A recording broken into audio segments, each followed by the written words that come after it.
Hey everyone, Superman Florida here. How are you all today? Um, so I'm doing, along with building my ME-109, I took a break from that doing this today. I started repairs on the Piper Cub from its crash. I was able to recover the engine mount and kind of piece it together a little bit to see why it failed and how it failed, which I can see why right now. It's very inexpensive plywood. I got this sheet of plywood. I've had this sheet of plywood for a long time. $2.92 from Orange Blossom Hobbies here in Miami. It's a pretty good thickness piece of plywood here.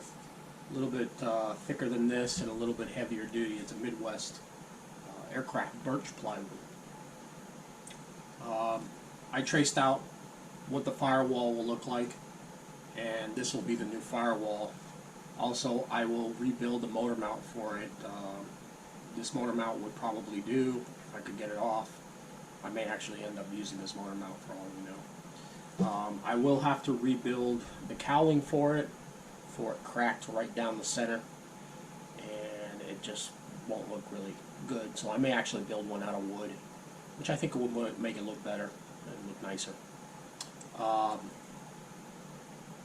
I think probably in the next 2 weeks I'll have it back up and running, while I continually to work on my ME-109. This kit's coming along pretty well. As I got the motor mounted, I've got the plexiglass on the canopy, which is basically one whole piece that runs the whole length of the fuselage. I scuffed it up because I want to be able to add some paint to it. I have to tape off the windows itself and finish up the tail, sanding it down and such. So what you're looking at here is a model that a friend of mine gave to me. It was gifted to him from his sister, and he never flew it. It was still sitting in the box. It looks like he had started to put it together somewhat. I have to align. It comes with flaps, ailerons, and rudder and tail control.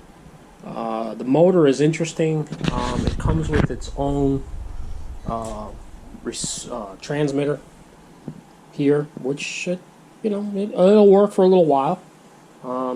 I can always modify it and run my own equipment off of it, which eventually I'll bind it to my transmitter when I get a receiver for it. It's got flaps and ailerons, so like I was saying, the flaps, I have to align the flaps already on it and make sure that the flaps align perfectly. This will be my first aircraft that I have with flaps. I've never flown an airplane with flaps. I guess it'll help me out with landing and taking off, especially in short distances. But this one I'm looking forward. Hopefully this weekend the wind dies down. It's pretty windy outside. You've got gusts up to 20 miles an hour. I just don't feel comfortable flying in windy conditions yet. I'm not good at it.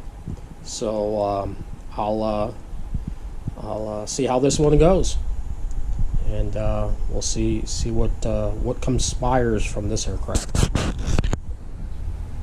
Superman Florida out.